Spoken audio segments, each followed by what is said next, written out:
Hey, this is John Carlos, and I'm here with a look at the Walmart exclusive Star Wars Black Series action figure of the Mandalorian Night Owl from the Mandalorian. Now, the body used for this figure is a figure we've already seen before. This is pretty much just a repaint of the Cosca Reeves figure. Very similar to the Bo-Katan figure. In fact, the only real difference is that Bo-Katan had a different belt. Here's the figure next to those characters. You can see that it's got the same belt that Cosca Reeves has, just, different color scheme. I'm not mad about the repurposing of this, though. I mean, we've had so many different clone troopers and stormtroopers with just some yellow dots and red lines painted on them. I'm all for multiple Mandalorians. They have similar armors and jumpsuits and helmets with just different repaints in various Star Wars media, so it makes sense that you would do this with toys. I just like to show you them all because even though it's the same body as Cosca Reeves and Bo-Katan minus the belt with a different holster, the color scheme is noticeably different. Like, it's a completely different shade of blue, and I really, really like the use of a dark blue suit instead of gray. I think that dark blue undersuit looks awesome, and the shade of blue used on this figure is super awesome.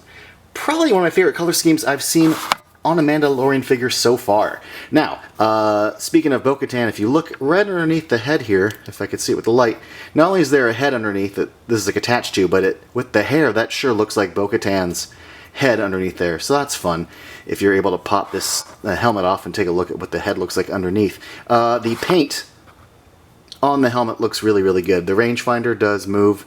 It actually moves in both directions.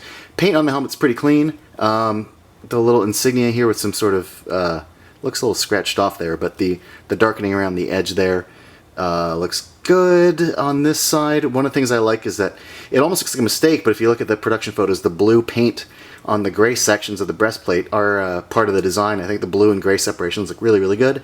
The dark belt looks great. Again, the coloring on this is really solid. I like the brown boots, the blue and gray sections on the front.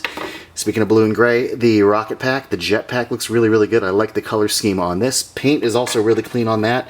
No paint to speak of on this blaster, but the blaster does fit very easily into the holster, and then also fit easily into the figure's right hand. It's got a trigger finger, which is appropriate.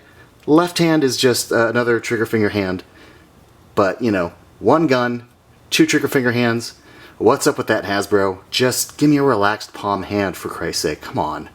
The single hole in the back of the figure meets the single plug on the jetpack. The jetpack plugs on really easily and looks super cool.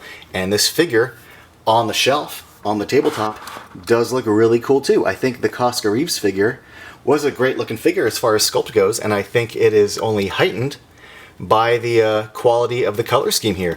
Articulation on this figure is really solid. I don't wiggle around joints in my reviews and show you articulation, but on the whole, just playing with this figure in between shots and setups, I'm really happy with the articulation.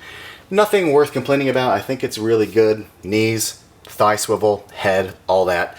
Yeah, so let me know in the comments below what you think of this figure. If you like the darker blue color scheme as much as I do, I want to hear about it. And if you want to be up to date with all my latest reviews, be sure to click subscribe.